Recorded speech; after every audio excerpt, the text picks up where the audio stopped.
या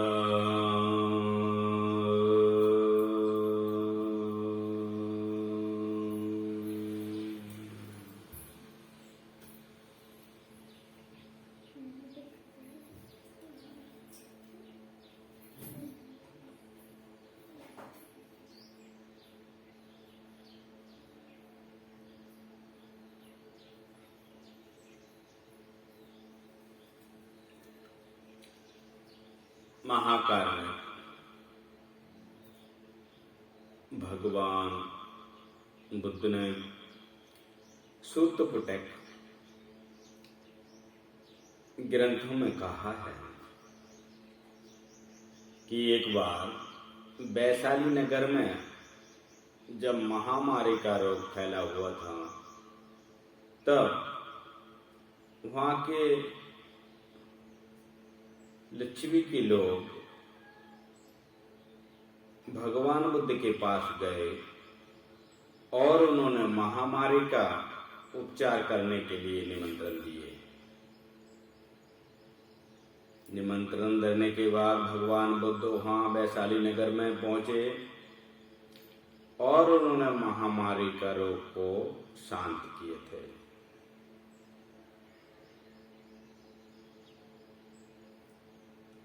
जिससे कि कुछ भेषज दवा का उपयोग किए और पाली भाषा में जो रतन सूत्र है उसका वहां उपयोग किया गया। ऐसे महाकारुणिक तथागत भगवान बुद्ध के ग्रंथों में बताया गया है। क्योंकि जब जब पृथ्वी पर महामारी जैसे रोग आते हैं तो कुछ ना कुछ उसका कारण होता है। इसलिए बुद्ध कहते हैं दुख है, दुख का कारण है। दुख के कारणों को खोज के निकालना होगा और दुख के कारण को खोज के निकाला गया तो मनुष्य का कल्याण होगा। अगर दुख देखते रहे, दुख के कारणों को खोज के नहीं निकाला गया तो मनुष्य का कल्याण नहीं हो सकता। इसलिए भगवान बुद्ध कहते हैं कि दुख है, दुख का कारण है, और जब दुख का कारण है तो उसका उपाय है। इसलिए भगवान बुद्ध ने उस महामारी का उपचार किए थे। भिक्षु संघ आके उसका उपचार किए और तब से ही मनुष्य जो महामारी से जो लोग पीड़ित थे उनका जो रोग शांत हो गया। पहले जैसे मनुष्य उसी पृथ्वी पर रहने लगे और इसलिए आज 2500 वर्ष पूर्व का जो विषय भगवान बुद्ध के ग्रंथों में मौजूद पाया गया है। क्योंकि जैसे नाक में दर्द होता है, गले में दर्द होता है और पेट में दर्द होता है, ताप जैसे आने लगता है तो उसको महामारी नहीं माना जाता। उसको सिर्फ बुखार, सर्दी, खांसी, पेट दर्द जैसे बीमारी से रोग वही उसके रोग हैं तो उसका उपचार करना जरूरी है और मनुष्य को आराम हो जाता है। और महामारी जैसे रोग जैसे फेफड़ों का फूलना, सांस लेना बंद होना, मनुष्य तड़प तड़प के मरना, ये महामारी के लक्षण हैं। ये पैरासिटामोल या खांसी की गोली से या जुकाम की गोली से दुरुस्त होने वाले रोग नहीं हैं।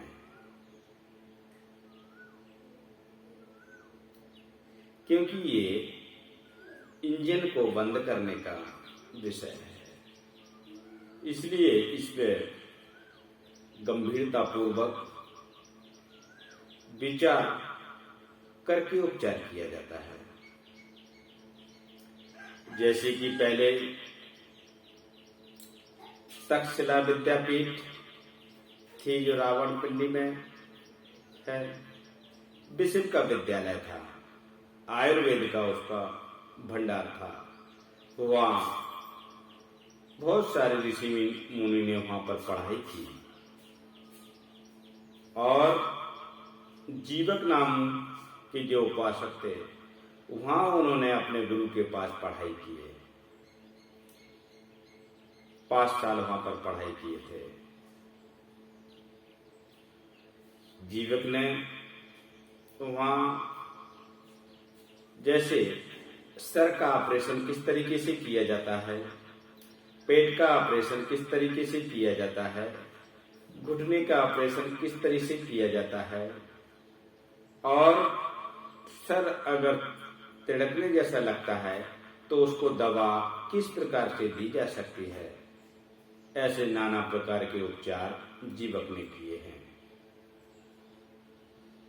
इसलिए सभी ग्रंथों में भगवान बुद्ध के जो ग्रंथ प्राचीन काल के हैं उनमें उनके नाम पाए गए हैं और उनका उपचार भी पाया गया है।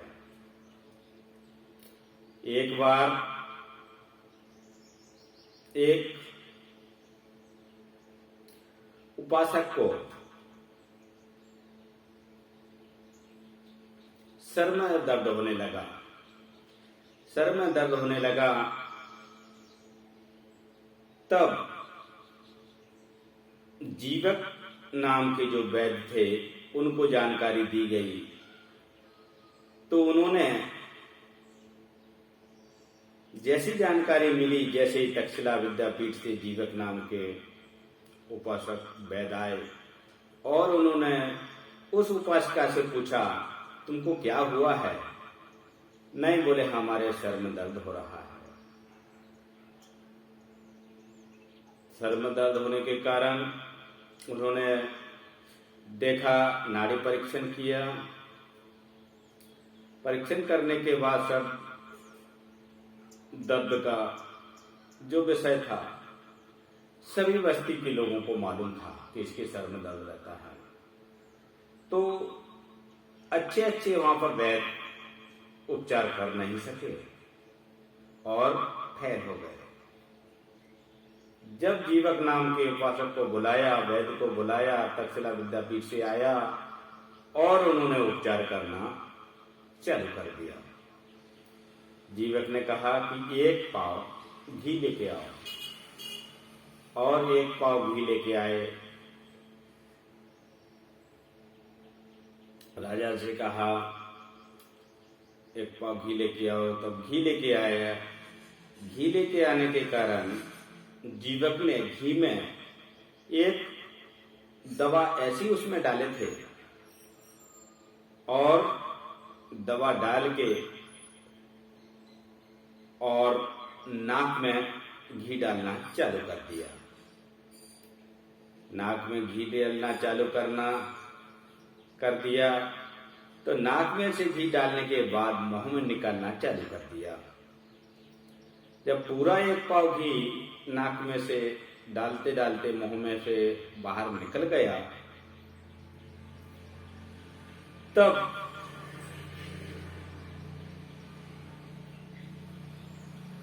ऐसा उपचार करते करते पूरा घी खत्म हो गया और घी नीचे पड़ गया। तो रानी ने आदेश दिया कि ये घी डला हुआ है, इसको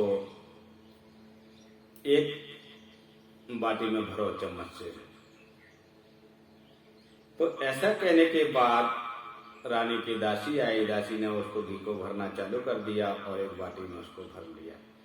तब जीवक का मन देख के उदास हो गया कि ये रानी इतना उपचार करने के बाद हमको ये रानी कुछ नहीं दे सकती। ऐसा जीवक ने वैद्य ने समझने के बाद उदास हो गया। उसी कारण से उदासी देख के रानी कहने लगी, आप अभी इतने प्रसन्न थे, उपचार करते थे तो प्रसन्न थे, अभी उदास क्यों हैं?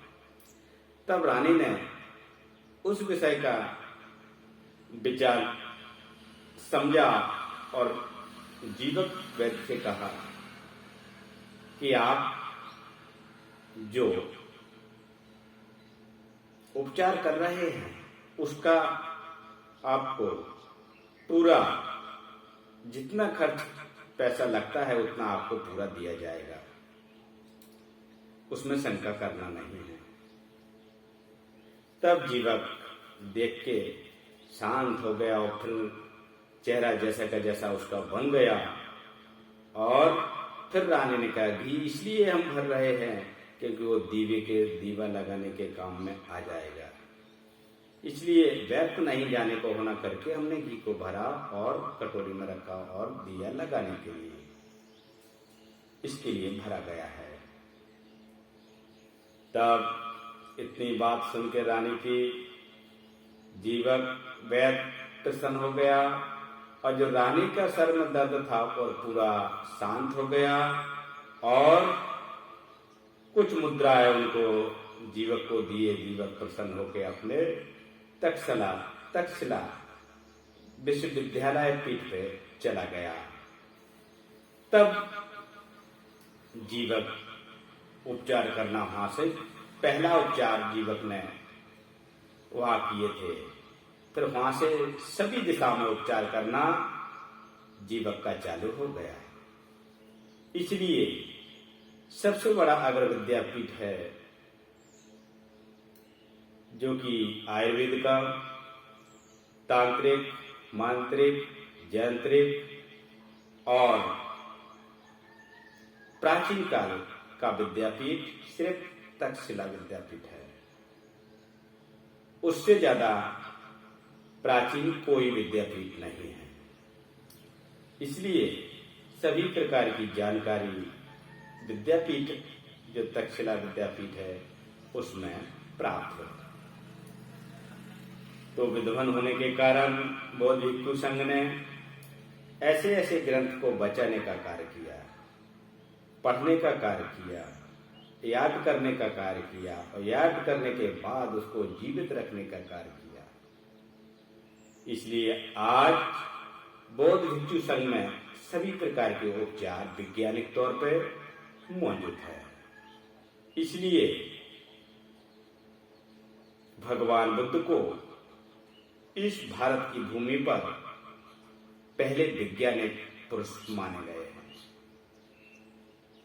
इसलिए क्योंकि वो एक ऐसे पुरुष थे कि वो सभी प्रकार के उपचार करने में सक्षम थे। तो इसलिए गाथा में कहा है कि शीलो जगता गुणा नाम धूराश्रय सर्वचराचर नाम।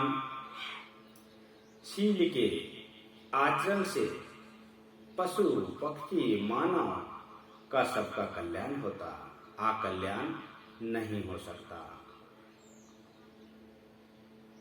बुद्धां नमामि धम्मां नमामि संघां